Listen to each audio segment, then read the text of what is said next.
Halo, berjumpa lagi dengan saya di materi pengembangan berkelanjutan. Sekarang kita akan masuk ke materi di minggu ketujuh. Di minggu ketujuh ini kita akan membahas materi terkait dengan tulisan ilmiah. Materi ini diberikan sebagai pengantar dalam mengerjakan UTS dan UAS karena UTS dan UAS akan dilaksanakan dengan cara membuat sebuah tulisan esai dan ada beberapa aspek yang akan dinilai yang juga akan dibahas dalam materi di minggu ketujuh ini. Pada segmen pertama ini saya akan membahas tentang pengantar dan definisi-definisi dan menjelaskan sedikit tentang apa itu tulisan ilmiah yang baik.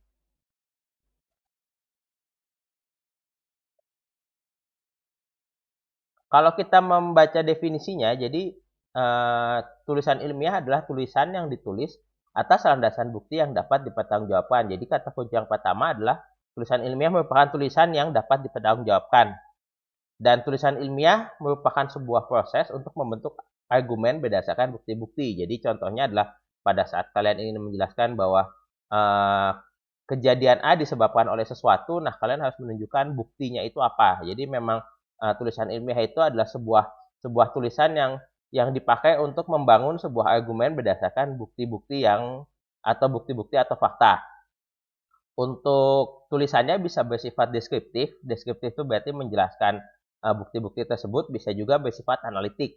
Kalau analitik itu berarti kita mencoba menjelaskan perilaku dari data atau menjelaskan perilaku-perilaku melakukan analisis-analisis yang lebih ilmiah. Tapi pada dasarnya tulisan yang bersifat deskriptif pun dapat dapat dianggap sebagai tulisan ilmiah. Dan kalau kita bicara definisi tadi, bahwa tulisan ilmiah adalah tulisan yang ditulis atas landasan bukti yang dapat dipertanggungjawabkan.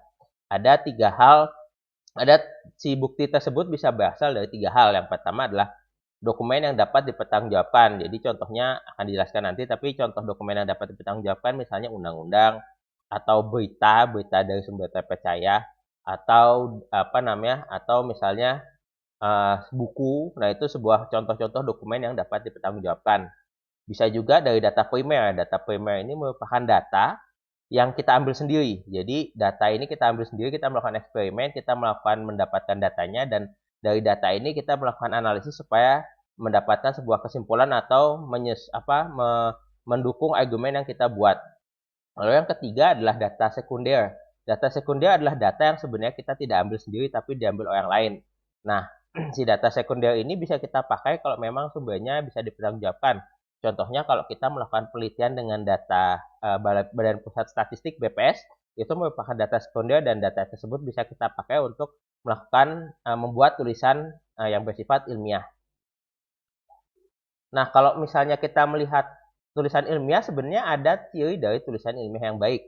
Yang pertama adalah koheren. Koheren itu maksudnya adalah alur penulisannya mudah dipahami. Sederhananya, misalnya kita ingin menulis sebuah artikel atau membuat tulisan atau esai, strukturnya pasti ada pendahuluan, ada isi, dan ada kesimpulan. Jadi, si pendahuluan, isi, dan kesimpulan itu harus saling berkesinambungan, saling tersambung, sehingga pada saat kita membacanya mudah dan kita bisa memahami alur penulisannya. Lalu yang kedua, tulisan ilmiah biasanya menggunakan bahasa yang baku karena tulisan ilmiah ini dipakai untuk digunakan kepada audiens yang sifatnya luas dan kita biasanya menggunakan bahasa yang baku. Dan untuk dari sisi tata bahasanya tidak terdapat kesalahan penulisan.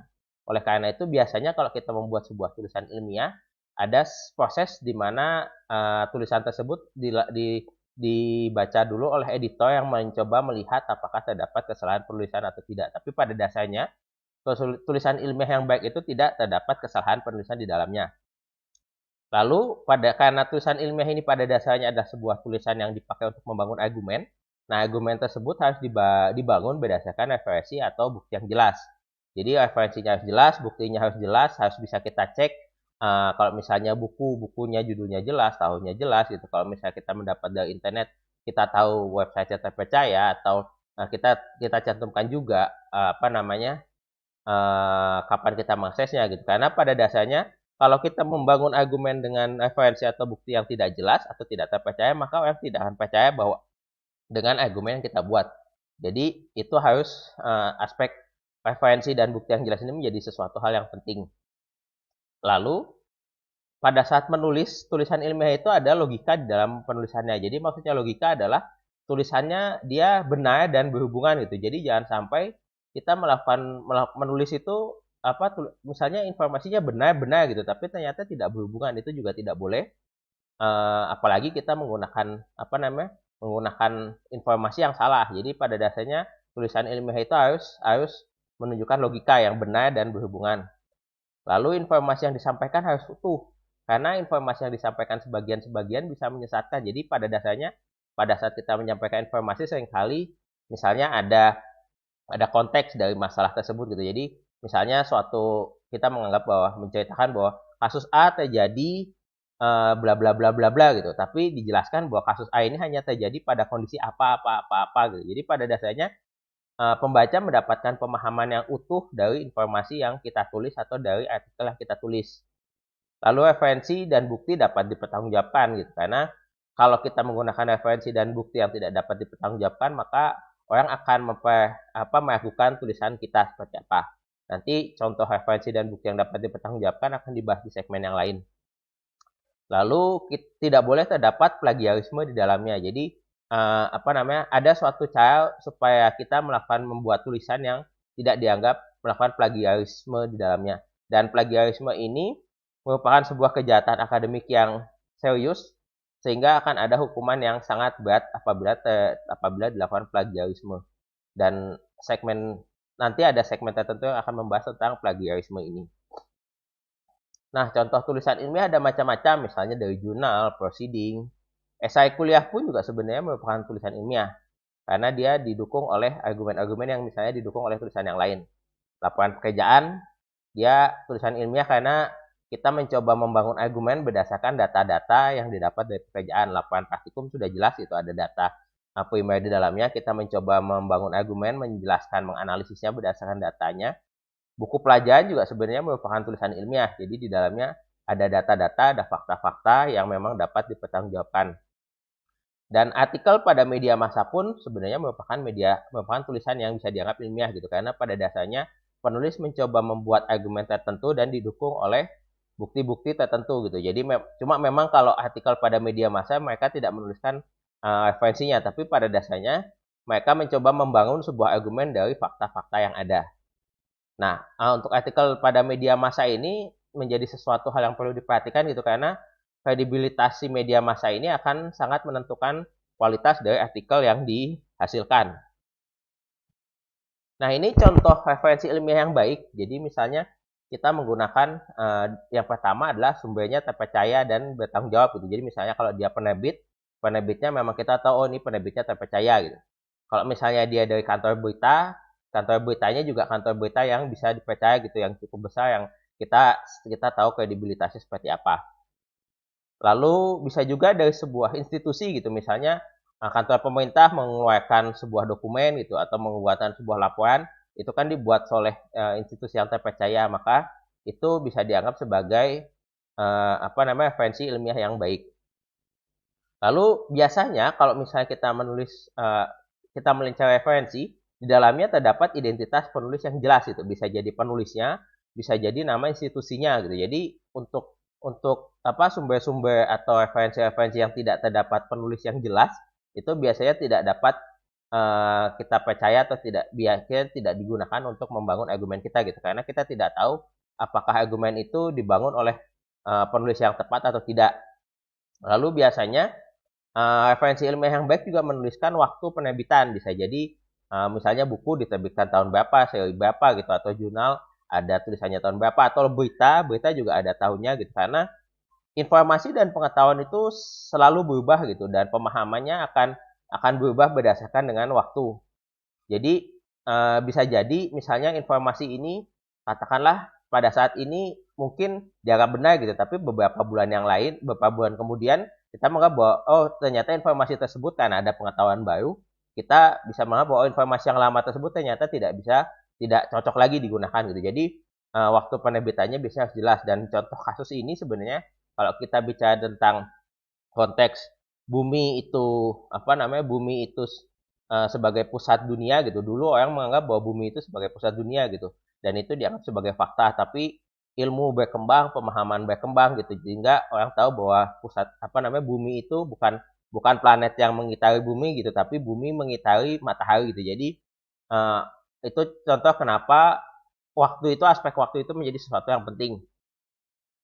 Dan eh, ada di dalamnya ada referensi, misalnya kita menggunakan referensi ilmiah yang baik, ada referensi dan data yang digunakan untuk membangun argumen. Jadi misalnya tulisan tersebut menunjukkan bahwa misalnya argumen ini diambil dari jurnal yang berjudul apa gitu, atau berita berita tahun berapa, tanggal berapa, oleh kantor berita apa dengan judulnya apa gitu. Jadi pada dasarnya setiap referensi, kalau kita misalnya melihat referensi, biasanya dia juga merefer ke tulisan yang lain gitu. Nah, tulisan yang lain itu informasinya kalau bisa jelas digunakan. Jadi misalnya dia mengambil dari berita, beritanya apa, diambilnya kapan, dibacanya kapan, atau beritanya seperti apa gitu. Dan terakhir biasanya memiliki daftar referensi dari sumber yang terpercaya. Jadi ciri-cirinya tadi sumber terpercayanya, tapi biasanya kalau referensi ilmiah yang baik memiliki daftar referensi dari sumber yang terpercaya. Nah, untuk kasus berita, karena mereka memang berdasarkan fakta di lapangan, seringkali tidak memiliki daftar referensi dari sumber terpercaya gitu. Tapi pada saya kita juga bisa menilai kok apakah tulisan dari media massa itu sesuatu hal yang bisa dipercaya atau tidak. Nah, kalau misalnya kita melihat contoh sumber yang dapat dipertanggungjawabkan, ada banyak, misalnya jurnal, proceeding ilmiah, proceeding seminar, buku teks, standar, misalnya standar dari SNI, aturan pemerintah, data institusi, laporan dari institusi, atau berita dari kantor berita terpercaya. Nah, kesamaan dari sumber berita yang dapat dipertanggungjawabkan ini adalah adanya proses review di dalamnya. Jadi review itu adalah sebuah proses yang melihat kebenaran informasi di dalamnya, kesalahan tata tulis atau kesalahan kata-kata, tapi pada dasarnya ada sebuah proses yang menilai kualitas kualitas dari tulisan tersebut. Kalau misalnya di berita ada yang namanya editor gitu. Jadi berita tersebut sebelum sebelum dicetak, sebelum naik, dia memasuki proses editorial dulu gitu.